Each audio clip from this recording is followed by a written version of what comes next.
One of these. Welcome back to the Purple Pain podcast.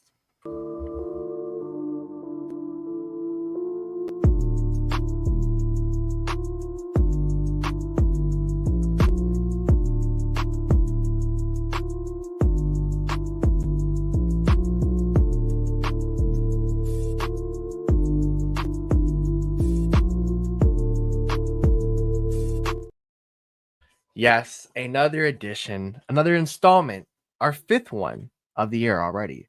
The Purple Pain podcast. Yeah, we have these after the losses. But welcome back to the Purple Rain podcast, episode 280. So you know, I'll go through the Brandon Stokely episode, the Crockett Gilmore episode, Miles Boykin episode, the Isaiah Likely episode, up the Purple Rain podcast. Thank you all for coming through to this episode of the Purple Pain podcast. We appreciate you and we love you dearly. Hope you all had a fantastic holiday.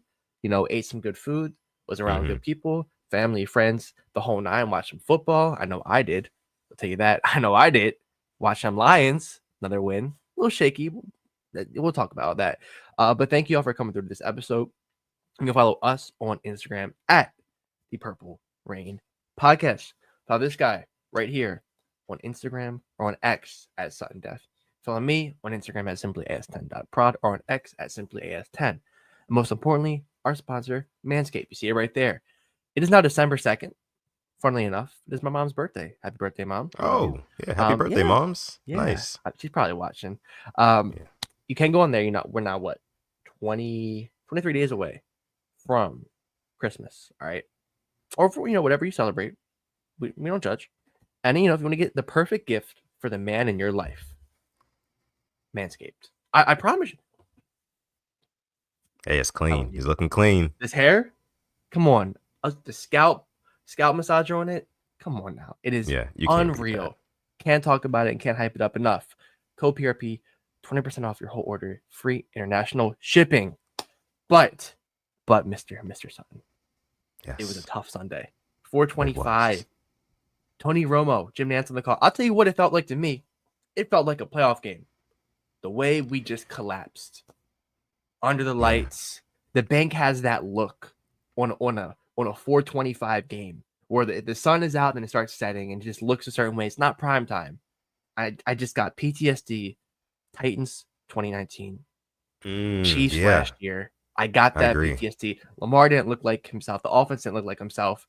And I'm sitting there, I'm like, what's going on? Bateman was hurt. He's out the game. And we'll get on into all of that. But how are you feeling? I know you had the vent session yesterday. Did it help out? Yeah. I hope it did. It did. It definitely did. I woke up and, I kind of watched it back while I was walking the dog this morning. And I was just thinking to myself, like, man, like I was really pissed about, everything that happened yesterday. And you could hear that in my voice. But I think everything that I said was like 100% spot on. I still stand by it. I'm going to repeat some of the things that I said yesterday just because I want to kind of drive some different points home when it comes to this team, this coaching staff, certain position groups, certain players in certain position groups. And we'll get into all of that. But, long story short, I've processed it all, right? I've seen kind of I've gauged the social media, the Ravens social media fan club or whatever you want to call it, and seen what they've been saying, seen what some of the beat writers have been saying based off of the interviews today.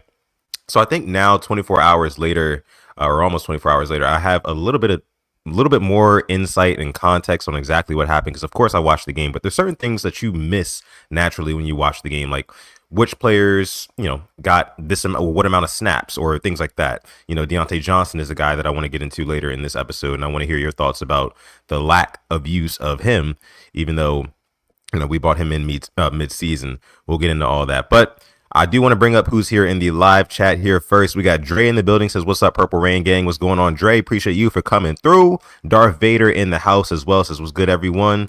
Oh, we got Don Royal in the house, says, everybody's blaming Lamar. The PFF offensive line grades were terrible. Makari giving up a 60% pressure rate. Yeah, I think he gave up like 9 yesterday or something crazy like that. At least I think that's what I read.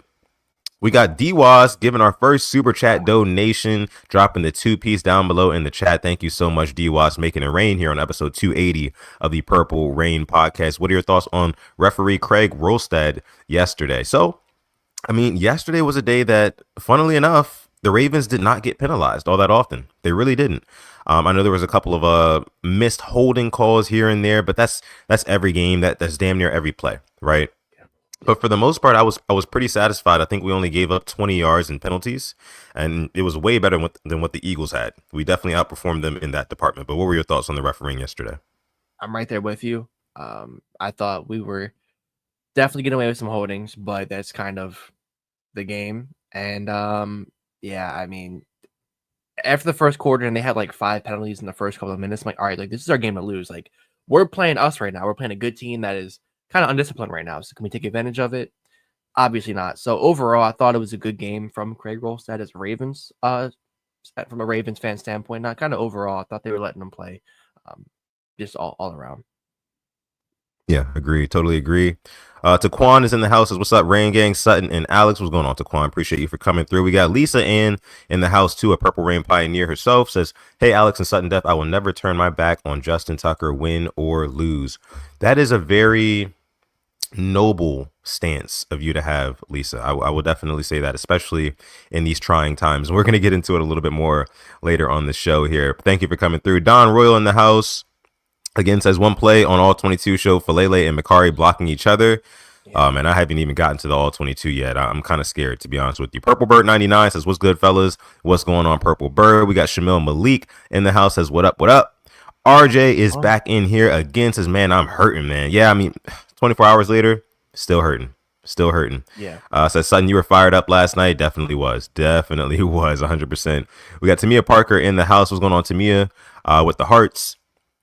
Appreciate you for coming through. Let me see. Showcase FTR is in the house. Shout out to you. Says, fellas, I'm still pissed. I threw a watch party just for the Ravens to let me down. I cannot trust this team, especially this coaching staff. And yeah, we're going to get into a little bit about what John Harbaugh said today at some of his press conferences. Some of the questions he took at his press conference today.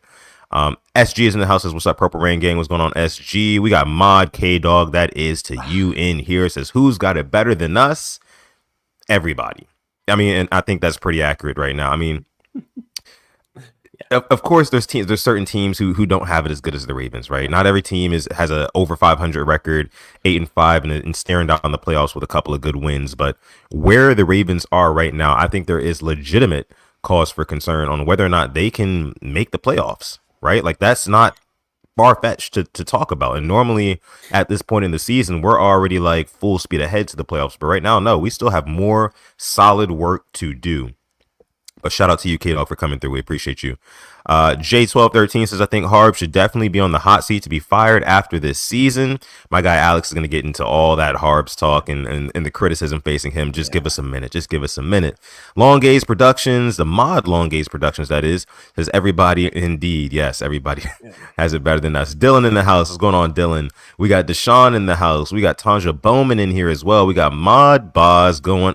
Man, he says, what's up, ranking? Happy Victory Monday. Yeah, his Steelers got the W yesterday. Really wish they wouldn't have, but they did. Somebody mentioned in here about Joe Burrow. Don said the media was real quiet about Joe Burrow being 4-8. I mean, I think it's because he's playing so well still. You know, like he's been balling out for the majority of this season. It's just like team around him. You know, the defense, they've given up 34 points. I think like 5+ times this season or something like that. It's crazy. It's crazy.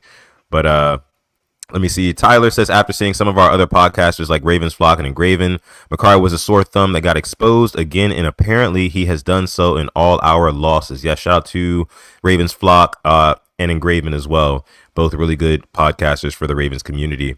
But yeah, offensive line was an issue, a big issue. I saw a couple of clips that were posted by Coach Ivan Evans at Sip2 Tally Films on YouTube. If you go ahead and subscribe to him as well, he's really good too. Where, you know, Makari was just getting beat flat out, not moving his feet, getting pushed down, getting his head pushed into the ground did not look good. Did not look good at all. Okay, so let's go ahead and just start breaking down what happened yesterday in the Ravens 24-19 loss. I'll be honest with you, Alex. I actually stopped watching the game before it even ended. Like I think I was done with like 3 minutes left. Okay. Because everything that I saw, like, I just knew. I didn't even see the long Lamar Jackson run at the end. I don't even know who scored the touchdown at the end, quite frankly. Who was it? Mr. Likely himself. Oh wow, nice, nice. See, Great I catch. didn't even know that. I knew it was garbage time at that point. I knew it was over. This team just could not seem to get anything going after the first quarter. But Alex, kind of start us off here. What were your initial thoughts after the Ravens dropped that game yesterday to the Eagles?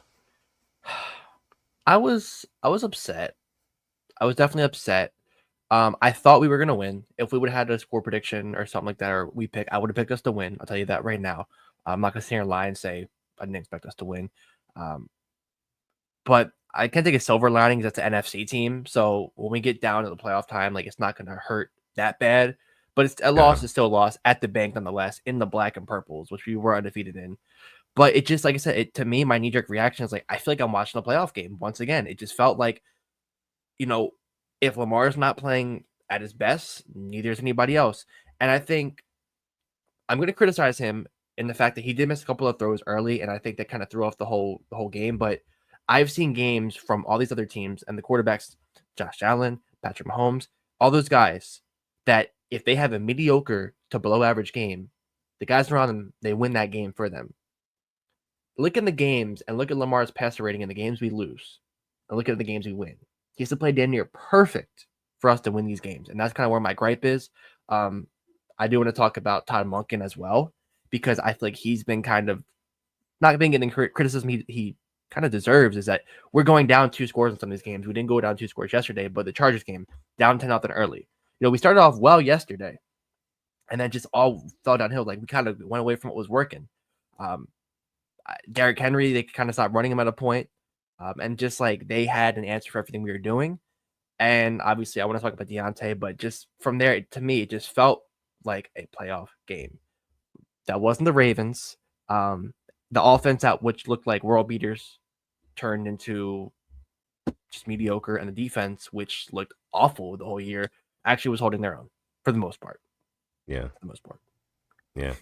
And I've said this a couple of different times on this very podcast. It feels like the Ravens are playing kind of like a game of whack-a-mole, right? Like you push one problem down, then another one pops up, right? That's what's been happening. Yesterday, after a certain point in time, everything just went completely awry. The offense wasn't performing, the defense wasn't performing. And like you said, the defense, I think, has been kind of getting close to where we need it to be. Hopefully, by the time we can squeak out a couple of more wins, right, and they can peak at the right time, right? Just a real quick side note, really, really glad that Kyle Hamilton did not suffer anything serious in that first quarter. I know he went down. He was down for maybe about 2 minutes. They had to step aside, go to commercial and everything. And they came back. On the next drive, he was back in the game. So glad to see that he's good. But no, man, the defense played pretty well for the most part. The offense, like you said, Lamar Jackson early in that game, he missed a couple throws. I think the deep throw to Likely, that one where it was like, I think Tony Romo mentioned it on the broadcast as well. Like he didn't think that Likely was going to flatten that route that much. He thought he had a lot of green grass in front of him. So just get vertical, right? And I'll throw it over the top to you and you'll catch it and you'll be gone. So that was just a small miscommunication there. I don't think that that was necessarily like a bad throw from Lamar Jackson. I think it was just more so miscommunication. But what I will say, there was the one where, 'cause special teams was so bad. We were Huh. pinned deep in our own territory, right? And I think that it was a third down, and Lamar just kind of skips the ball into the ground when he's trying to get it to Zay Flowers on the outside. And that was another one where I think that his quarterback clock was a little bit more sped up. Tony Romo also mentioned that on the not on the podcast, but the broadcast. Um, I agree with that. I agree with that point. Like when you're a quarterback, and I've never played quarterback before, but I have heard this from people who have played quarterback. When you are backed up, especially in your own end zone, and you know that like if you take a sack, if you take a fumble, it's either a safety, a touchdown for the other team. You got to get that ball out quick. And with how hot Lamar Jackson was last night, and under duress he was last night, I think he just kind of panicked just a little bit, right? Just panicked just a little bit, and kind of missed that throw. Other than that, I think there was maybe a one he could have put the one to Mark Andrews a little bit lower, right? And I think that's probably why Mark Andrews didn't come down with that one. There was a deep one to Nelson Aguilar that I thought was just like a super tough ball for Aguilar to go down and get, Yeah. especially along the sideline. So I couldn't really blame either one for that. I appreciate Lamar for taking the chance, but Aguilar's not really the guy to kind of throw that ball to. So yeah, he did miss some throws, and that kind of did kill the momentum of a few different drives, which was very important. And let me mention this as well. I think because of the fact that we did not perform consistently enough on offense early. After a while, as you noticed, the defensive line started to push around the offensive line. Once they started to get a little bit more tired, right? Our real chance was early in that game to really jump out ahead at home and just kind of play keep away from there, right? With Derrick Henry. But it just wasn't working. Like you said, they had an answer for pretty much everything. They were hitting Derrick Henry hard in the backfield. And that's another thing as well. I think that the game plan with Henry needs to be revamped and looked at a little bit more, because we just cannot keep running him like a crash dummy into an offensive line that is just not, quite frankly, just not good enough right now to open up holes for him, open up lanes for him. So those are my kind of like initial thoughts of the game and kind of like my assessment of Lamar Jackson. Lamar Jackson, I thought he played pretty well, relatively, like, for the most part. Honestly, if any other quarterback throws for 237 yards, 2 touchdowns, no picks, over 100 passer rating, I think it was, and runs for like almost 80 yards. I mean, come on. Like, they're going to praise him. They're going to praise him, even in a loss. So Lamar's getting a lot of criticism today. I definitely didn't think that it should be all on him. I think that, of course, he deserves a little bit of it for missing some of those throws. But for the most part, I'm putting this loss on special teams. I have to put this one on special teams for the most part. Tylan Wallace. Tylan Wallace is a character who I have raved about since drafting him out of OSU a couple of years ago. And he really let me down yesterday. We're talking about fumbles. We're talking about fielding punts where you shouldn't. We're talking about not fielding punts and letting them roll to the 1 within the 5. It happened on multiple different occasions yesterday, and I thought that was totally unacceptable. We'll get into Justin Tucker in a little bit, but what did you think about special teams in terms of like Tylan Wallace specifically? Yeah, it was. I feel like he caught the ones when he shouldn't have caught, and he just let the ones roll he should have let roll. And then with the fumble, I feel like he was trying to make something out of nothing, because he knew he messed up in previous punts. So he, trying to play hero ball, and that's what happens. You try to do too much, and then fumbling. Thankfully, we got it back. But yeah, special teams has been awful. I don't want to, start my Harbaugh rant now, but I'm going to go to our special teams coach. What are you doing in these practices? And kind of also with kicking as well. Like, what are you practicing throughout the week? If it is the hold, why aren't we fixing that? If it's the way Tucker's lining up, why aren't we just adjusting that? Because I found a screenshot from in September that Justin Tucker was trying to, fix his technique. We're in December now. Nothing's changed. And that kind of seems to be a pattern with this team. So DUS here says, I still believe in Justin Tucker. I want to, but unfortunately it's mental. And only, he can get over that. The leg is still there. These aren't short whatsoever. They're going wide. Yeah. But it's gotten to the point where if it's not a 45-yarder, it's 4 down territory at that point, depending how long we have to go to convert. And that's not something that we should be able to rely on, especially in December and going to the playoffs. Right. Because at this point, I mean, that just puts a lot more pressure on Lamar Jackson in this offense, a lot more onus on Todd Monken to really call a perfect game, because for a fact that you don't have automatic tuck. If you, like you said, if it's not a 45-yarder or below, and honestly, even those are a little bit iffy. 40-yarders and above are iffy. Very, very iffy for Justin Tucker. Extra points. That's 30 yards. Like, come on, man. Like, it's a scary thing to think about. And I love the fact that you brought up how it's a mental thing. It really is a mental thing. And here we are talking about Justin Tucker. So get your thoughts off about Justin Tucker in the live chat if you're in here. We got about 170 people watching live right now. Thank you all so much for joining this episode of the show. We are live streaming on YouTube. We are live streaming on Instagram. And we are live streaming on X. So wherever you may be watching, hello. Thank you for coming through to episode 280 of the Purple Rain podcast. Let us know your thoughts on Justin Tucker down below in the chat. But I love the fact that you mentioned that it was a mental thing, because, and I tweeted this earlier, like my fear, because there's been a lot of noise around Justin Tucker, especially after last night. I think that last night, with it being the 4 p.m. game of the week, Tony Romo, Super Bowl preview, a very anticipated matchup. A lot of people were watching. That game. And, I saw the graphics on certain shows like Get Up on ESPN and other shows where they're kind of showing different stats about Justin Tucker and how quite frankly bad he's been this season. right? We've lost our games, all 5 of our games, by a combined total of 22 points. And Justin Tucker has given up 22 points by missing field goals in all those 5 losses.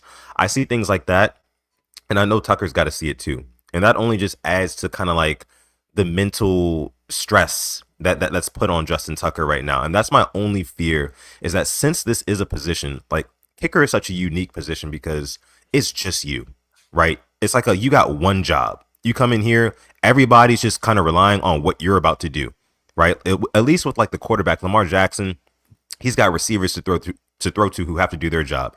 He's got a running back.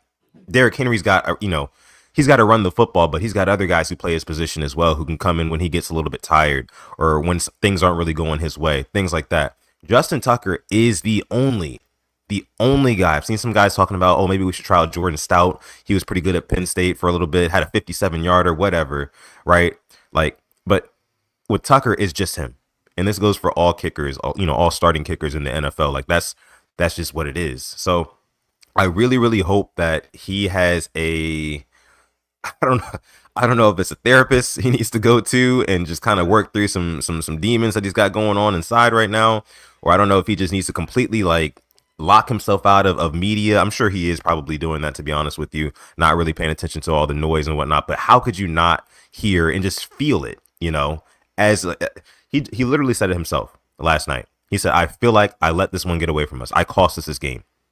And that's honestly true. I mean, we lost by 5. I know we had a garbage time touchdown at the end, but we lost by 5. And he left 7 points on the board, missed 2 field goals and 1 extra point. So with that math, you do that math, we would have won. Also, not to mention, when you make kicks, like it swings momentum your way. When you miss kicks, not only do you not get the points, but it flips the field. So you're putting a very, very potent offense, right, who has all the pieces they need to tear you apart. You're giving them favorable field position as well. So it's like a domino effect of, what missing kicks does to this team. But what are your other thoughts on Justin Tucker? What do you think needs to be improved? What else you got for me? I mean, I'm right there with you. It is mental. It is 1,000,000% mental.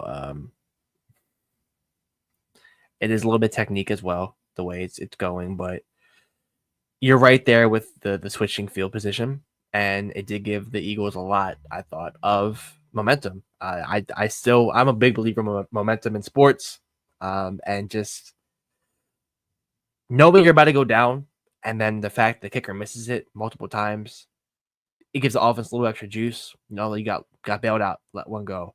I hope it gets fixed, but how many more times can you try him out there and him missing? Unfortunately, I'm expecting him to miss now more than make it.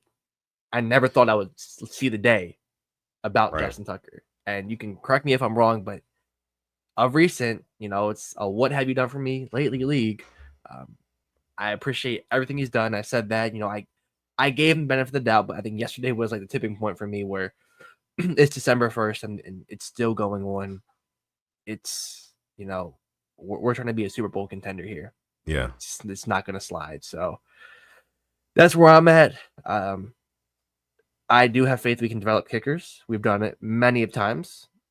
So, what I'm thinking, you bring somebody in the offseason, whether it be UDFA. I'm not saying use a draft pick because we hit on UDFA kickers, Tucker being one itself, but bring one in that you like, throw him out there and see, if he can challenge Tucker. So that's how I look at it. And Joel says he thinks about the miss even before it makes the kick. Yeah, that's a great point. I think that's the mental part of it, man. Like, yeah, you can have all the tools, all the faculties that you need, right? And we know he does, right? Like you said, it's not short. So it's not like he's getting older and like his body's really just kind of failing on him. They're going left and right, anywhere but through the uprights. And I think that kind of is indicative of the fact that it's a mental thing.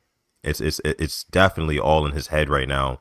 And hopefully he can something can light a fire under him to where he can just lock in and be Justin Tucker of old. And I agree with you. I definitely think that there needs to be some competition brought into the building. And honestly, it can be healthy competition. It doesn't have to be necessarily like, oh, like your job's on the line, guy. Like, come on, not one of those sort of things. But like, I think that Justin Tucker, out of all kickers, would probably be up to the challenge. right? Like, yeah, bring a guy in. Bring in a Rodrigo Blankenship who's sitting on his couch right now but kicking 55-yarders on TikTok. Bring him in. Let's see what he can do, right? And maybe that'll light a fire under Justin. And yeah, I think that that's what the Ravens probably need to do at this point because, like you said, it's December. It's December. January is literally next month. The playoffs start next month. And we can ill afford for this guy, if we do make the playoffs, to be missing kicks, especially in those big games, man. We just can't. We just cannot. We do have another super chat donation. This one's coming from Afterlife Omega, dropping the 99 cents in the chat. Thank you so much. We appreciate you. Let's see what else the Rain Gang live chat is saying here about Justin Tucker. Let me see. Love West in the house. What's going on? Love West says it's just so sad to see an amazing player like Tucker go through this, and this may be his last year, and this is how most people will remember him. Yeah, like Alex said, it's a what have you done for me lately league. And lately, Justin Tucker, he's missed 17 kicks in the last 2 seasons, something crazy. He's missed a lot of kicks in the last 2 years, and it's been very, very tough to see, especially knowing that this guy is literally the GOAT, right? And we've been spoiled, quite frankly, as Ravens fans for over a decade, a little over a decade now, with how good and how consistent he's been from long range, from short range. He's been absolutely phenomenal for the majority of his career. He has. Only real time that I can really think about a kick that he missed that really hurt me, I think it was the Saints game back in 2016 or 17, something like that. That really hurt me. He makes that face. He's just oh, he was surprised he missed that one, right?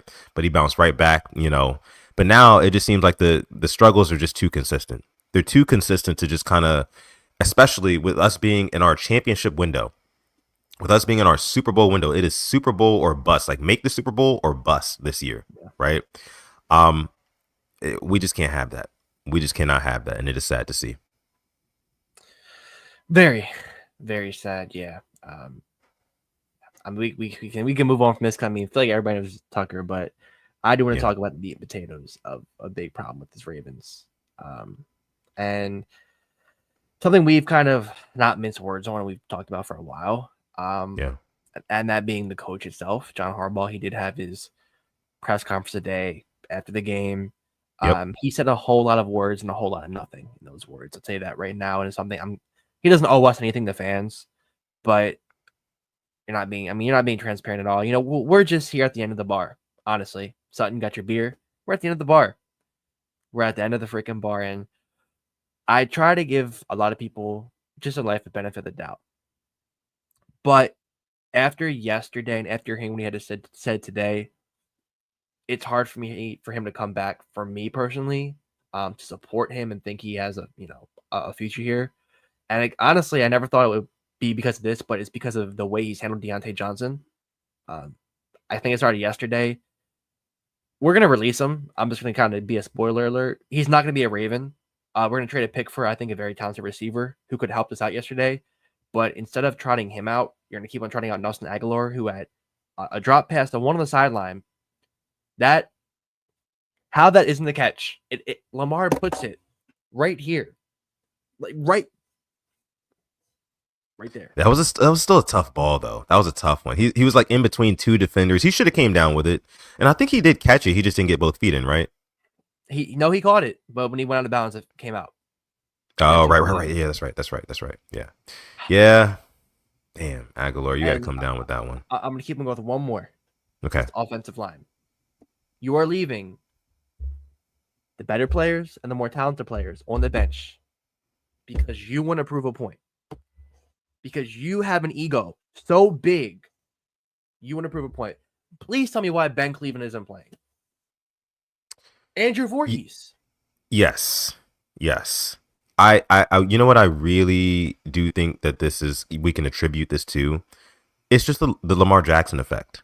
If you stick any other quarterback, let's say if you stick a Kirk Cousins in this Ravens offense, do you know how many more times he would be sacked behind this offensive line? And at that point, they would be literally forced to make adjustments. They'll be forced, but since they have Lamar Jackson, he bails them out of so many situations.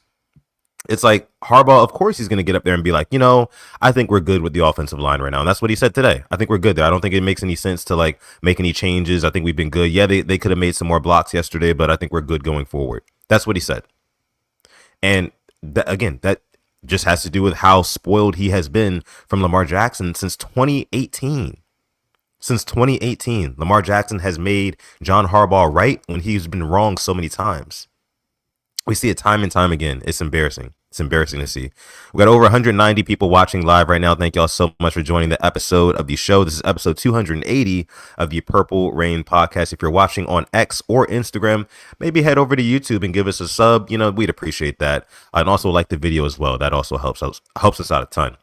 Let me see what we got from. Well, we got another super chat donation. You guys are going crazy tonight. Cameron Hines in the house. What's going on? Cameron dropping the 2-piece in the chat here on episode 280 of PRP. Making it rain says my first game and with my dad, Eagles fan. Tuck. What the heck? What the heck, man? That hurts. That hurts. I know your dad was probably happy. Yeah. Yeah, as long as you had a fun time together, hopefully. I know we didn't win, but that's a good experience there. And yeah, Tuck, WTF indeed. I don't understand it. I do want to go back though to the whole line thing. Okay. This is gonna hurt me to say because I'm gonna bring up a quarterback that I have a bunch of love for. But imagine it's Jared Goff back there behind this line. And I'm gonna put.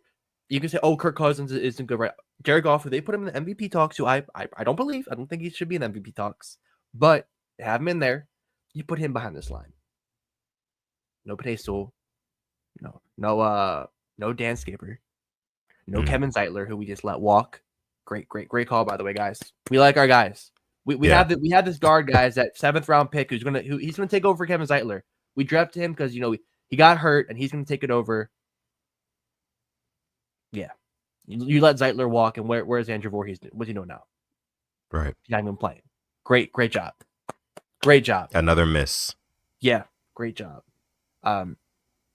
I just don't get it. This line is like the Lamar tax is so real, and it showed yesterday.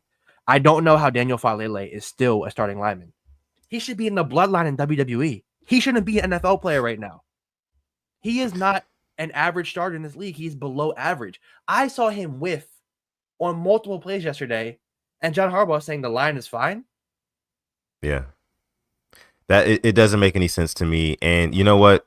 Taquan says it right here. Harbaugh's on a power trip. Harbaugh doesn't care. I can't say that Harbaugh doesn't care. Of course we would want him to kind of be doing different things right now, like switching up the offensive line, things like that. Maybe getting Deontay Johnson in the rotation some way, somehow, since we spent at least some capital on him, right? But I think that the biggest problem that us as Ravens fans have with John Harbaugh is just how disingenuous he seems, when he's up on that podium and he's talking to those beat writers and those reporters, right? Because, of course, like the reporters, they're not going to really ask him like hardball questions like us fans on, Twitter and social media and whatnot would want us to, want them to ask. But I think that with his answers, he should kind of approach it more like I'd say with like a Dan Campbell than how he's doing it, because Dan Campbell, when things aren't going right, he's going to let you know, right? And he's going to be assertive about it. He's going to be real about it. He's not going to sugarcoat anything.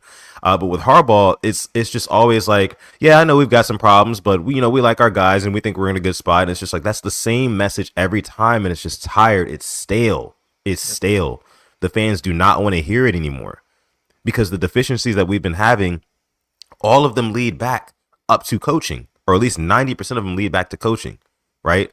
And I talked about it yesterday on the vent stream after the game.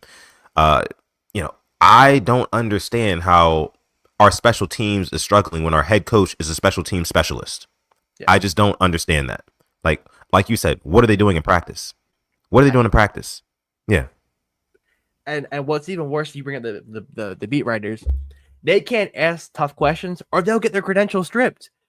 I strictly remember when the whole Lamar Jackson saga was going on and John Harbaugh had a press conference, our PR guy told them to stop asking questions they said no question about Lamar's contract.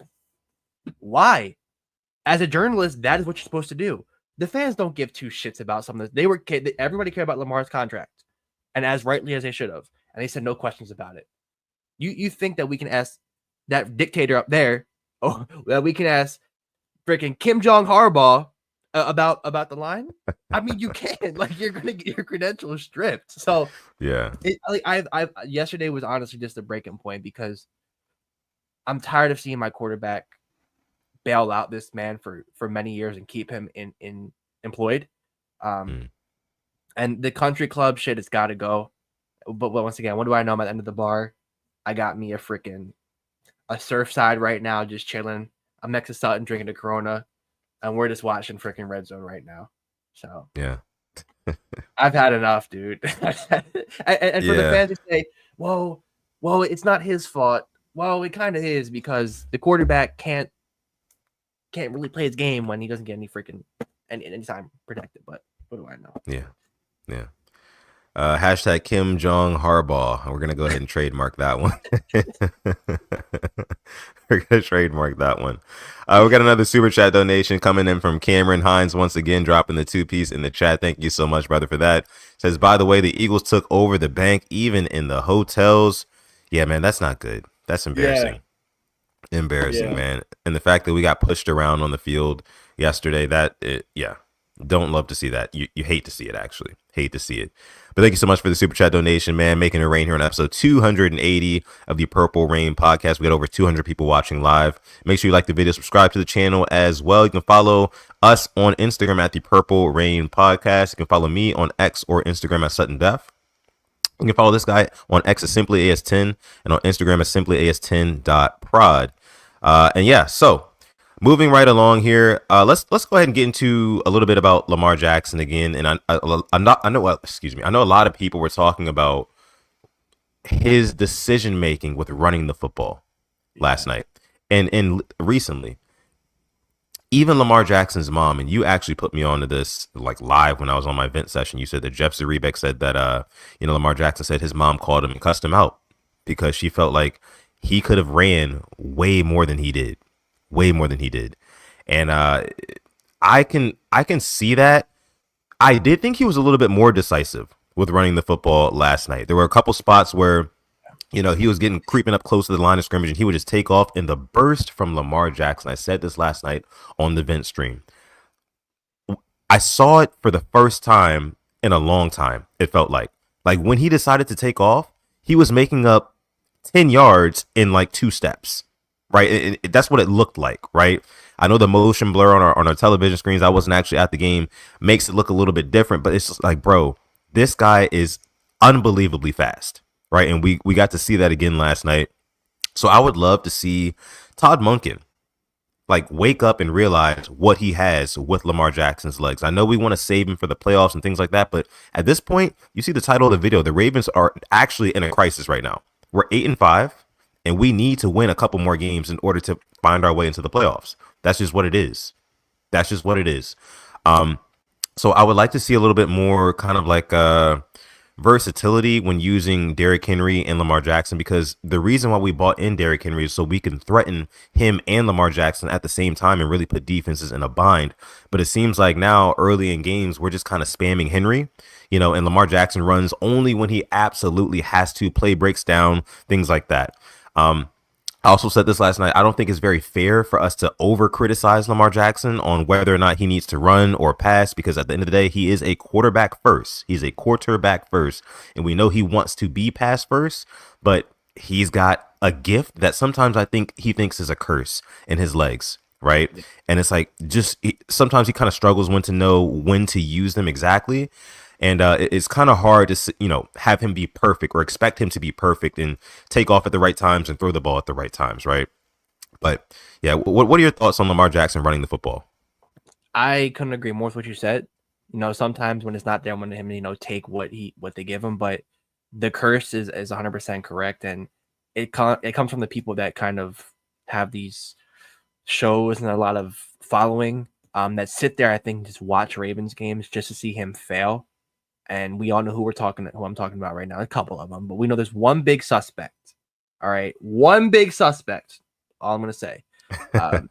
And it kind of just probably in there in his head. And, a couple times in my life when your mom puts you aside and tells you how it is and tells you, that they've been waiting to tell you this, they've kind of seen this problem and lets you know that sparks a fire in you. And it kind of is like, mom knows best. So that was, Good point. it's cool to see. It definitely probably opened his eyes. And I kind of respect him for letting us know, because he didn't have to tell us that. Unlike some people, he didn't have to let us know that his mom cursed him out, but he did. So who knows if that helps us out. And I jokingly, the optimism in me is like, oh, that's going to, turn the season around. Who knows? But take what they give you. If they don't want to respect your legs, run on all you can. But hopefully it works out for us, and we went out. We have 4 games left. Giants, Steelers, Texans, Browns. Texans right now to me don't look as good as I thought they were going to be. Steelers are going to be Steelers. We could be 0 whatever. It's still going to be a close game. And hopefully this Giants game, I want to see it belt to ass, and I want to see us, really make a statement and come out pissed. So kind of wrap it up. The bye week is coming at a perfect time. We can get healthy, lick our wounds. 8-5 really isn't where I thought we'd be. I thought we'd have 5 losses altogether, maybe at worst. But we went out, going the posted with some momentum, and then who knows. But this team has a lot of growing to do, and a lot of looking in the mirror for this next week to do as well. Yes, and I think that the main person who needs to kind of look in the mirror is John Harbaugh, because if you're looking at this team and you're honestly thinking that it's going to be a Super Bowl contending team, I think you're a little bit mistaken right now, especially when it comes to that offensive line. My guy Killer Cam brought it up. The offensive line did not perform well at all yesterday. They've been very inconsistent throughout the totality of this season thus far. And I think some changes just need to be made. Simple as that. Like you said, Voorhees and other guys just aren't playing right now, and it just doesn't make a whole lot of sense. Ben Cleveland's another guy. Something needs to change. It would be better than what we've got going on right now. At least I think. So I hope that, for our sake, if Harbaugh does decide to trot out those same offensive linemen featuring Patrick McCarry and Daniel Falele, all I can do is hope that they continue to improve, right? At that point. We got a comment here. This one's coming from Joel. Says, what makes Lamar great is his legs. His legs opens up the passing game. He is not a pocket passer like Tom Brady or Peyton Manning. Monken needs to play off of his legs. I can agree with this. I think that the cornerstone of the Ravens offense should still be the threat of Lamar Jackson as a passer and a runner, right? And I think that so often the only time we really do get to see him as a runner is in certain, red zone situations and things like that. And sometimes in the middle of the field as well. But for the most part, it's really just when it's a passing play and the passing play breaks down because the offensive line is for lack of better words, and he's got to take off. That's really where we see it the most. And then Killer Cam says we can't rely on Lamar's legs, but I mean I agree with that too. Like, it can't just all be. There needs to be balance. There needs to be harmony, and that is Todd Monken's job, and ultimately John Harbaugh's job as well, as he is the overseer of this team. So lots of things that the Ravens need to do. Like I said, some soul searching that they need to do over the bye week. I think the bye week is coming at the perfect time. We get to kind of rest up a little bit. Some guys will probably be getting back, maybe like a Michael Pierce to help with the run defense and things like that. But I think for the most part, man, I think that we'll just be good. It'll be a good mental break. It'll be a good mental break before these last 4 games, and we're going to need it, because I honestly think we do need to run the table at this point. I think we need to run the table. We get the Steelers at home at the bank. That's good. I think that, the Texans, they've kind of been a little bit shaky this year as well. CJ Stroud is kind of catching some fraud allegations. We'll see him on Christmas. I'll actually be at that game. And then, of course, we have the Browns. The Browns to end the season is that's going to be a tough one. It's going to be tough. It just is what it is. And, I'll just leave that there. But other things, what else did you have for this game, Alex? Well, let's hope the last game is seeding purposes. Let's hope it doesn't come down to us having to win to make the playoffs. I hope it's locked up by then, which I feel like if we get 3 wins, it should be locked up. I think the Bengals, I wasn't mad the Steelers lost, because I don't think this team can win the division. Just the way we've looked, like, we don't deserve to win the division. To me, it was a win-win whoever lost yesterday, because, okay, Steelers drop a game, and then Bengals drop a game. Like, they possibly, to me, they're damn near close to being eliminated. another mathematically alive, but it's hard to see them, winning out again. But who knows? Crazier things have happened. Yeah. But for this game, kind of just everything that we've talked about. I don't even want to get mad again because it's not even worth it. So on to the bye week. I'm going to enjoy this week off of no Ravens football. It's going to be very stress-free. Yeah. NFL football wise, not soccer wise, but the story. And let's just hope we get healthy and just, go 4-0 these next 4 games in the regular season, then go 7-0 or maybe 8-0, depending, 8-0 because we're not going to get a bye. So go 8-0, win your next 8 games, and then we can talk soon. But yeah. Around the league stuff real quick. Sure. Yeah, let's get into it. Thanksgiving, we got to talk about that. The Bears-Lions. Matt Eberflus fired. Oh my goodness, rightly man. So. I mean, we talked about dumpster coaching. fire. Oh my gosh. I can only imagine if Harbaugh pulled something like that at the end of a game and didn't call a timeout and was just looking dumbfounded on the sidelines with the Harbaugh face. I would grab my pitchfork and I'd be at the castle the next day. I'd be at the castle the next day. Exactly. We're locked in arms. For sure. So yeah, I mean, that was just egregious. I don't know why Caleb Williams didn't call the timeout himself. Yeah. Didn't really understand that, but yeah, what were your thoughts on that? Yeah, I was surprised it happened. I was obviously rooting for the Lions, but I'm like, okay, like the Bears might, pull a shocker right here. Didn't happen. I like what I saw from them in the second half, though. There's definitely something to build off of there in Chicago. Just got to get everything else together. As for Thursday night game, Dolphins, they're not looking good for them. I'm glad Tyreek got paid because I don't think he'll be winning a ring there in Miami anytime soon. So I'm glad you got your money, brother. As for other games around the league yesterday, the Colts-Patriots game to me was probably one of the best of the 1 o'clock window. That was a hell of a game. AR took that over. That was a good one. Yeah. Win that game. I was proud of Anthony Richardson for that one, because he's faced a lot of criticism. A couple weeks ago, he got benched for Flacco, and then they brought him back in. So it was good to see him kind of get a big W like that and kind of sealing it himself with that quarterback run. Love to see that. Yeah. And then one thing I watched is the Falcons game and the Chargers. Kirk Cousins, he is who I thought he was. Throwing an interception and triple coverage thing in the back of the end zone with nobody around him. Classic Kirk, no matter how much money you pay him, he will make those mistakes. Bryce Young, he balled out yesterday. In the losing effort, I thought they won the game if Harbaugh doesn't fumble there. But you're seeing some promising signs from Bryce Young.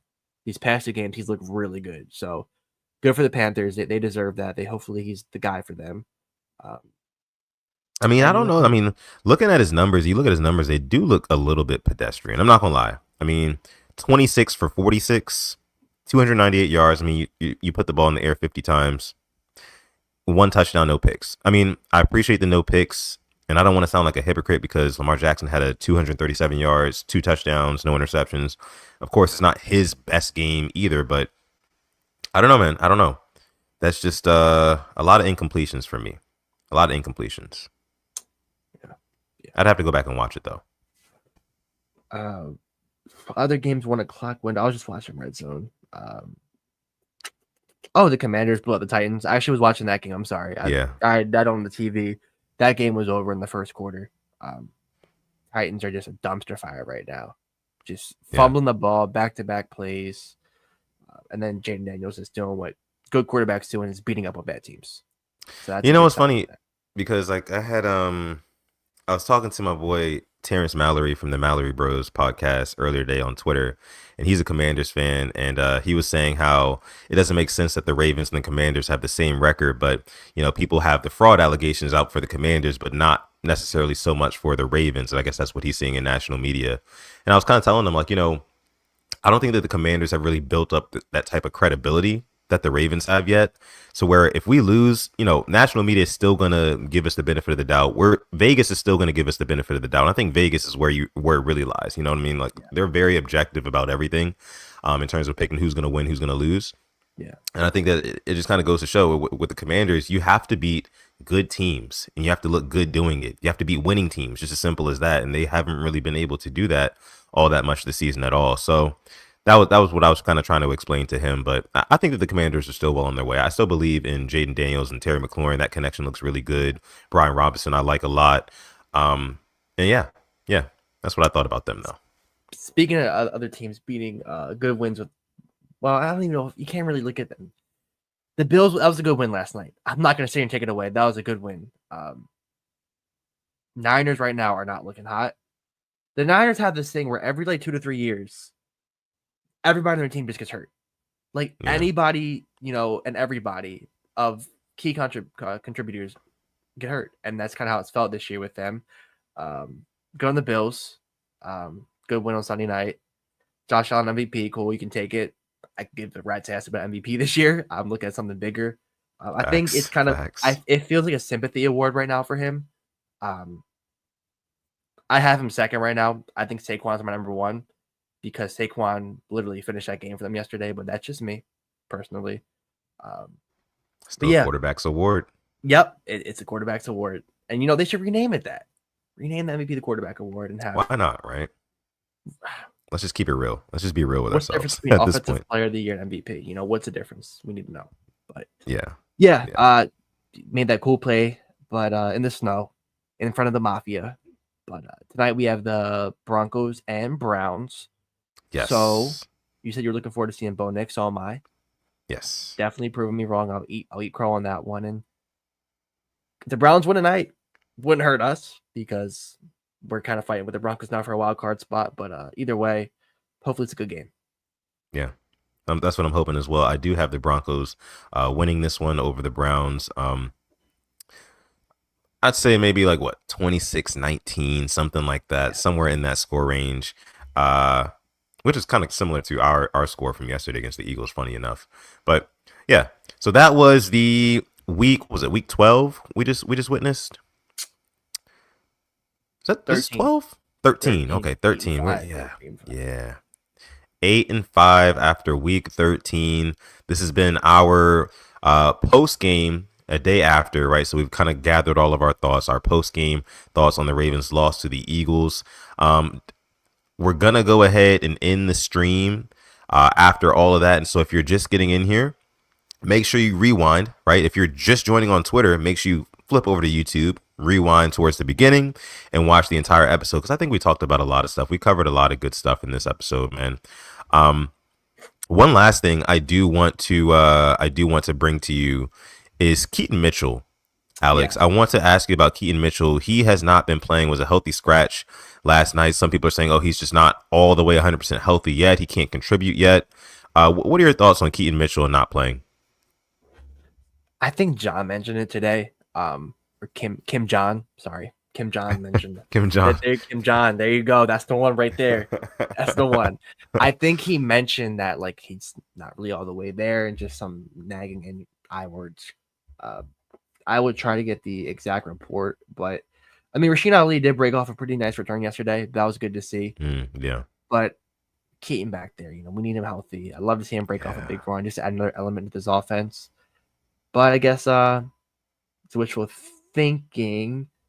Here it is. It's definitely physical challenges with Keaton Mitchell right now. So It made sense to give him rest and give Rasheen Ali a chance. True. Okay. Well, I mean, if that is the case, and he's not feeling 100%, which at this point in the season, nobody really is. Let's just be honest.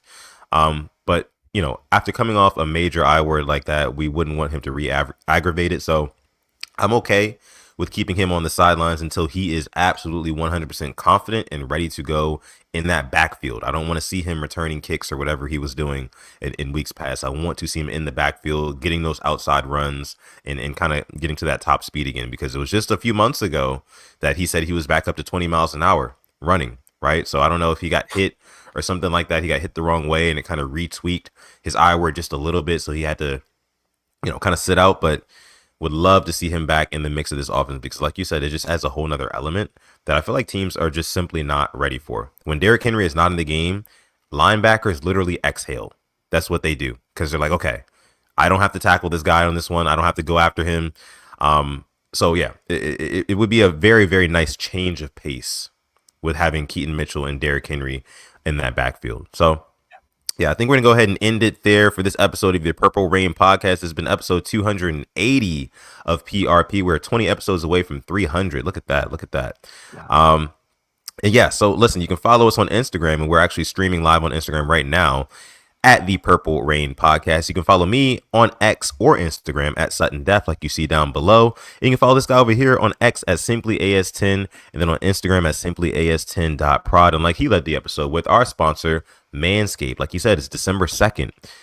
Christmas is weeks away, literally weeks away. So, you know, if you want to make sure you secure yourself a nice gift for a loved one in your life who could use some Manscaped, make sure you go on the website, stack up your cart high to the sky, use our code PRP, and you're going to get 20% off that entire purchase, plus the free international shipping. It's been a great one, guys. We'll be back on Thursday to kind of preview this upcoming week. It's this bye week, right? We'll have more narratives, more things to talk about, I'm sure, by then. So make sure you stay locked into the Purple Rain Podcast YouTube channel. Subscribe to us. Like the video. It's been a great one again, guys. And with that being said, my name is Sutton Def, but I'm going to let my guy Alex take us out. Thank you for coming through to episode 280 of the Purple Rain Podcast. We appreciate you. We love you. As always, stay positive, test negative. Yes.